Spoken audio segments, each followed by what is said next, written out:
Hi everyone and welcome to my studio.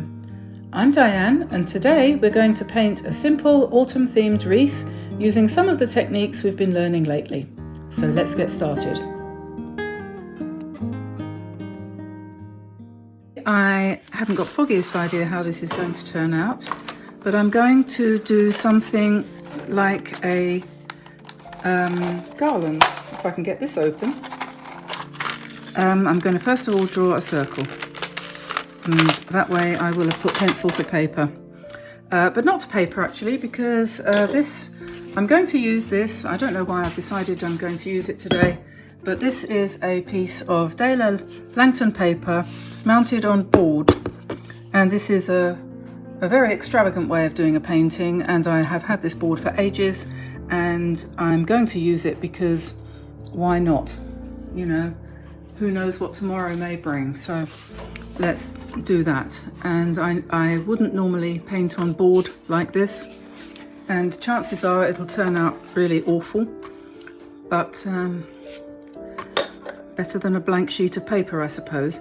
So I'm going to do a kind of wreath arrangement, and I'm going to draw a circle, and I'm not quite sure exactly how big to make it. Something like this, I think. So sort of starting roughly in the center, I'm going to draw a nice big circle like that, and then we can put that away until next time the urge to draw a circle seizes me. And then I thought what we could do is we could have some writing in the middle there, and having been browsing on the internet today, I saw a really good idea somewhere, and the idea was that you do a sort of swish of colour in the middle, wait for that to dry, and then do your surrounding. So I think I'm going to do that. And at this moment in time, I don't even have any idea in my head what colour I'm going to use, except I want this to be sort of autumnal. So I think probably we'll go for good old quinacridone gold. So I'll just mix up a certain amount of that using my somewhat antique hake brush. The use of the hake brush with the Ron Ranson painting yesterday generated a fair amount of interest, and it also caused me to buy a new one. So yeah, and so that and burnt sienna, I think.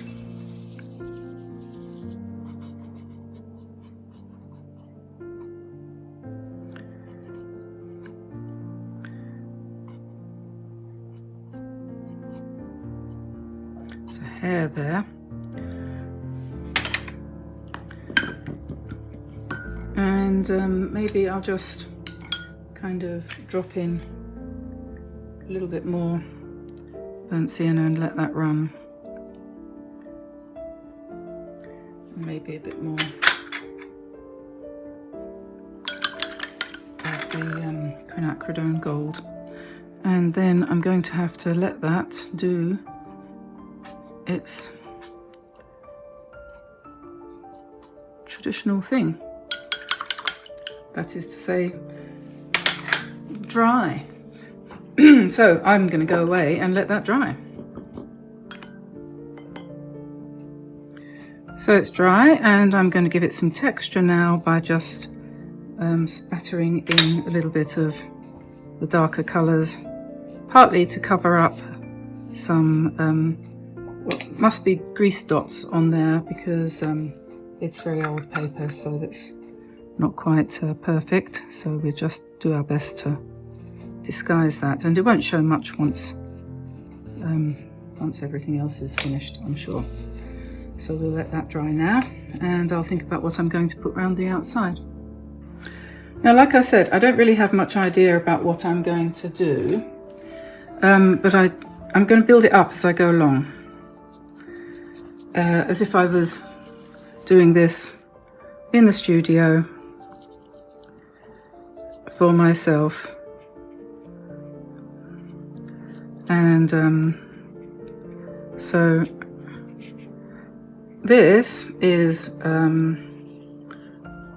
burnt umber, and I'm going to put that there, and then in a second I'm going to scratch into it with my trusty IKEA card. I'm not going to wash that brush out because I might want that again, so I don't want to waste that.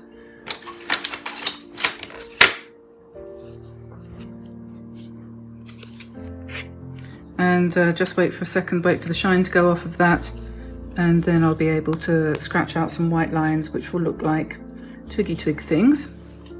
And while I'm waiting for that, I could draw some oak leaves.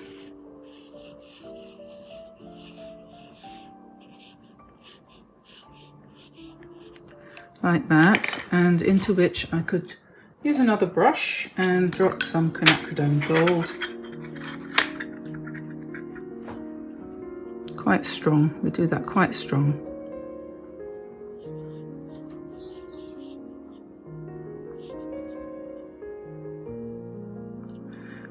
And then some burnt sienna.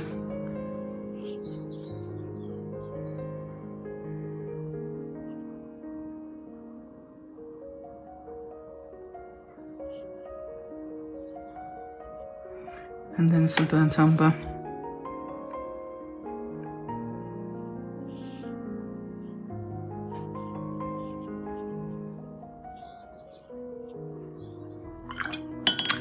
And then let's see.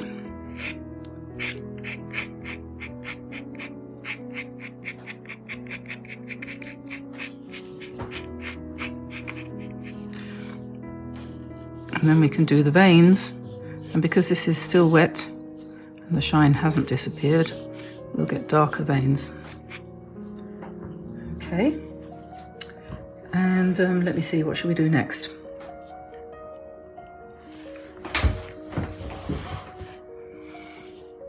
We could do an acorn.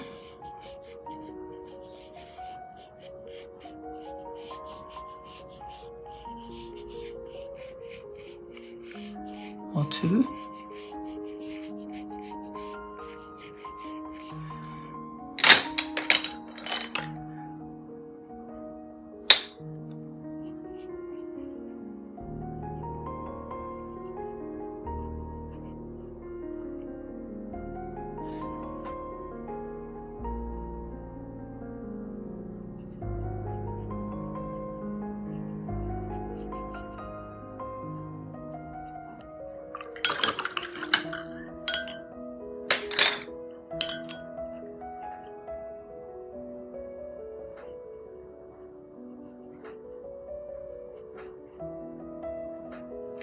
When I do the acorns, I quite like to let the paint run.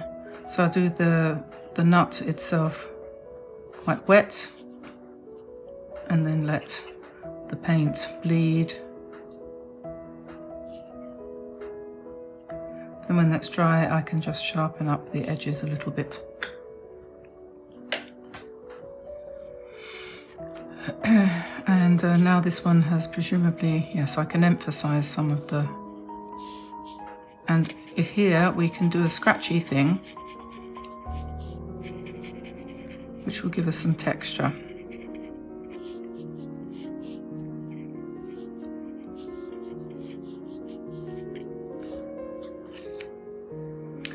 And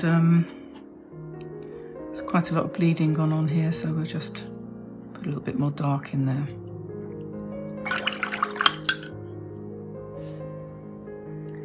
And the next thing, what shall we do next? Let's draw something. Let's draw some finer leaves, because why not?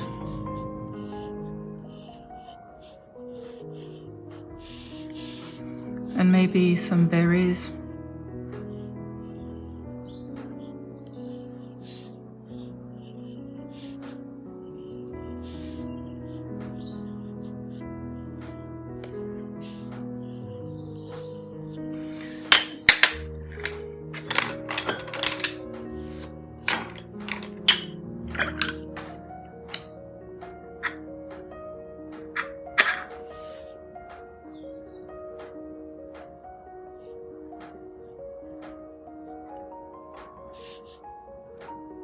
Just drop the golden colour in there.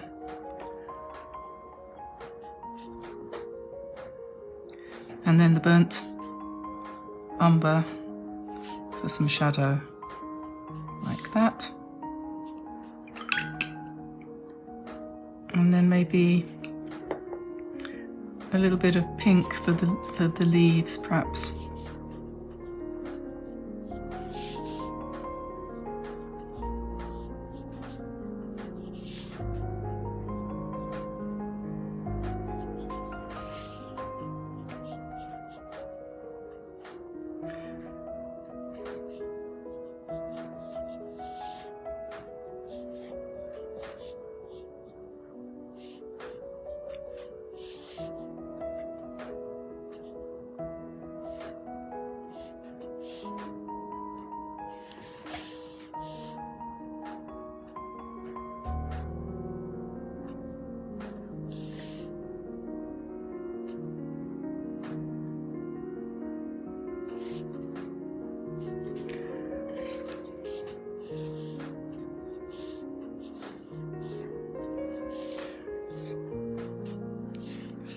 Bit of scratching out again, and I think down here I'm going to do another oak leaf, smaller and paler.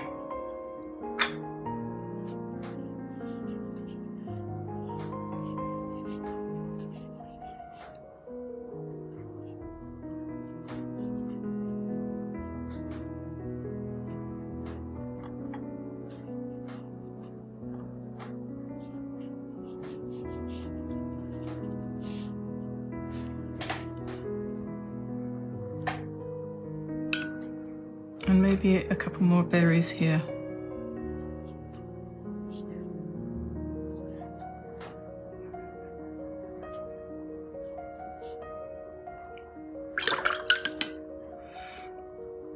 And I quite like outlining things with pencil to give a bit more shape.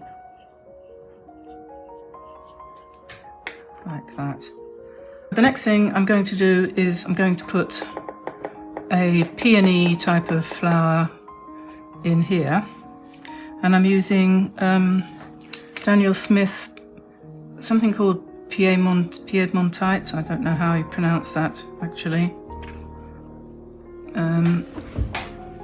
I'll just put a little bit too much water on there.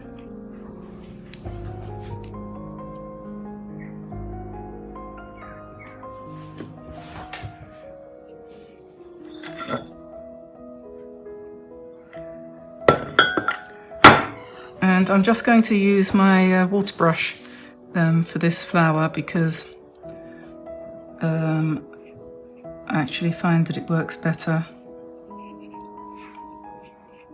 So this is a sort of browny pink colour.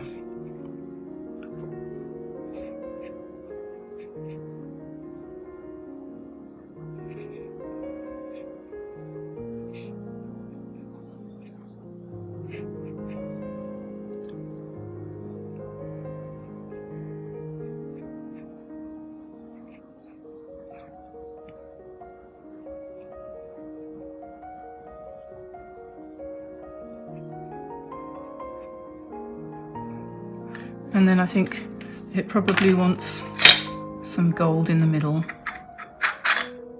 So that will be, add a little bit of quinacridone gold. I might have to lift some of that out like this, possibly, depends how it bleeds, but we'll see, we'll let that dry.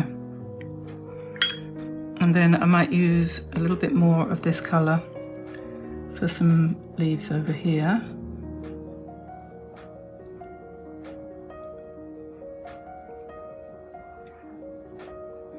When you do something like this, it's a good idea to have a very limited palette.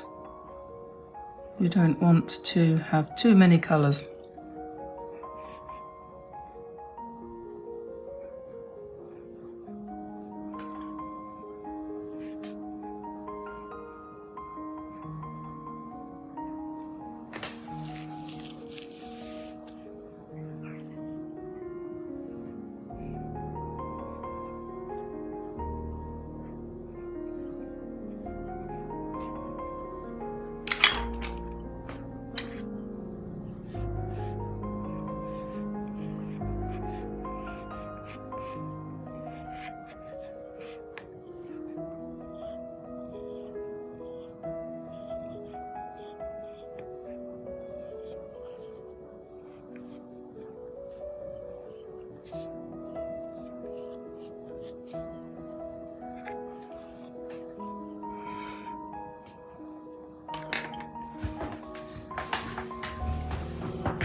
And what next? I'm going to put some butterflies up the top, but I think I'm going to continue on with perhaps another flower here.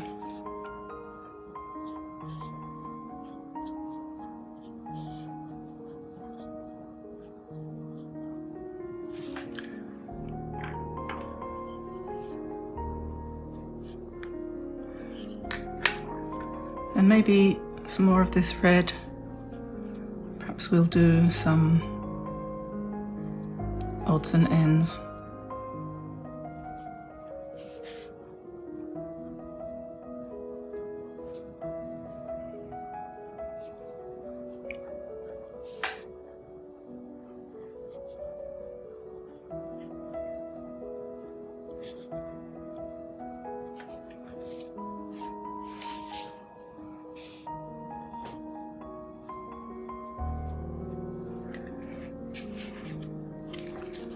Scratch out some veins, or you can draw them in if you want.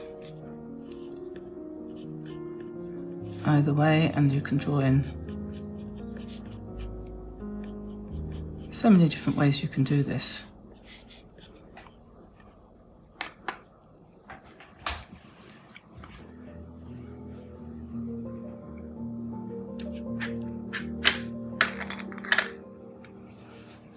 I think I might switch to let's use my ZEN ART brush for a bit, because that has quite a nice point.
Just tidy up the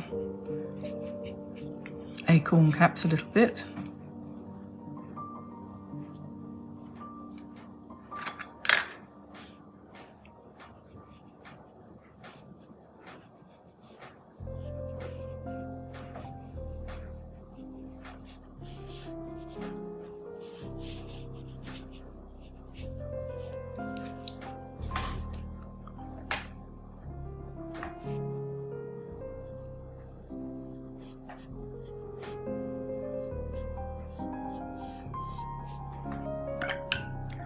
So I just popped in a couple of butterflies up the top here, just very simple little butterfly shapes.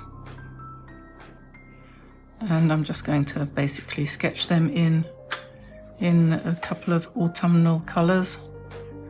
We've got lots of brown and orange golden type butterflies flying around at the moment. You'd think that there wouldn't be that many this time of the year, wouldn't you? But there are quite a lot. We've had what we call an Indian summer. Don't know, do you call it that in America? I think you possibly do. Yeah, on a sort of surprisingly warm period in October when you're reminded that summer has gone. Because, oddly enough, we had a very short summer this year. I'm just coming in with some watercolour pencil just to give some texture to these shapes here, which are sort of a little bit butterfly-like.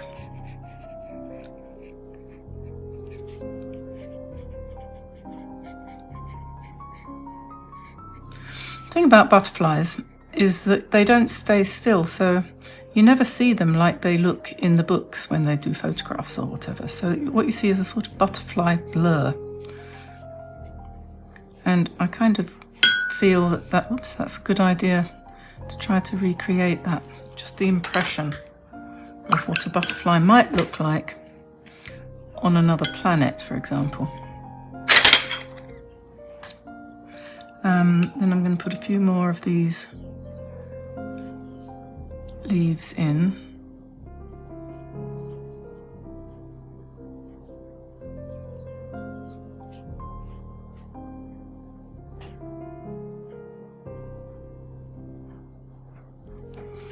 If your brush is obedient and works for putting them in like this, where you just press down and lift up, it all depends on the brush. Because when I started out this painting, I was using a different brush and I'd forgotten about this one. But this one is much better at doing this. And this is a ZEN ART black tulip. And you can get very good leaves like this very easily, with a nice point and also a nice stem opportunity. It's much easier than any other way I've ever come across. But it depends on the brush. If you can't get that to work with your brush, it's not you, it's your brush.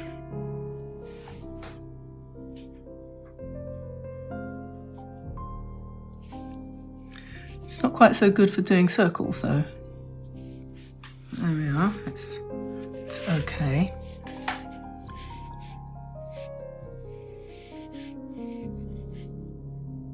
You can do it that way round too.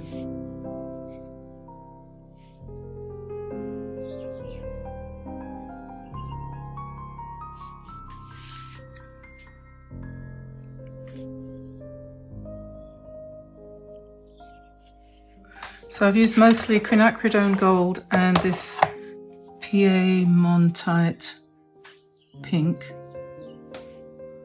whatever, for this.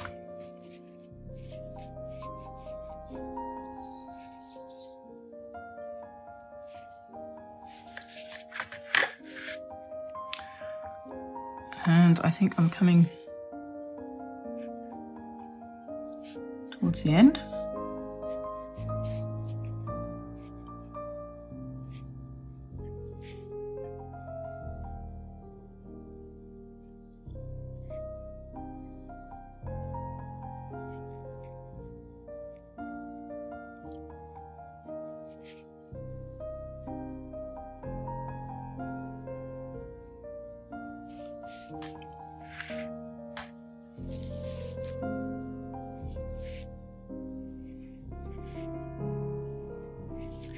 If you do have a nice sharp point on your brush, you can draw in the veins like that too, or you can outline things.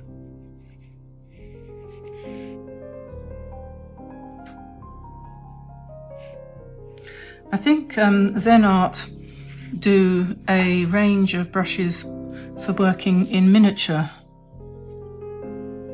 unless I'm mistaken. I'm pretty sure they do.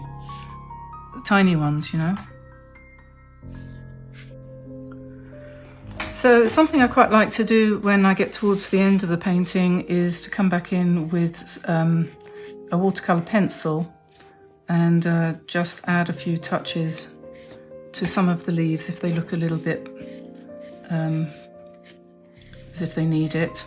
And the good thing about that, of course, is that if you want to, you can wet the watercolour pencil and make it spread out a bit, but on the other hand you can just leave it dry, which is quite nice, I think. Or you can work into a wet patch and you can get a really nice dark line. But main thing is not to get too fiddly. Could end up doing all sorts of things, and some of them might not work out very well. This is always a case of, generally speaking, less is more. But it's such a nice paper to work on. It does seem a shame not to do more, doesn't it, sometimes? But anyway, so there's the final painting. I hope you enjoyed watching me doing that. Nice autumnal feel about it, and with a nice line from a poem or a line from a verse in the Bible, or whatever you feel like you'd like to put in the middle there. I think that makes a very nice, attractive, seasonal picture. So yeah, if you did like that, if you did enjoy it, give us a like and subscribe to the channel, and consider membership as well, where just for a couple more dollars a month you get a lot more, some free gifts and various other bits and pieces that you might find interesting on the website. So go along to the website and you can do the tracing of this if you want. There are others there too which are available all for free of charge, no cost to you for the downloads. So I will say goodbye for now. I definitely need my lunch. It's 1:30. I don't know where the morning went. So I'll let you go and I'll see you again tomorrow. Enjoy your painting, everyone. Bye bye for now. Bye bye.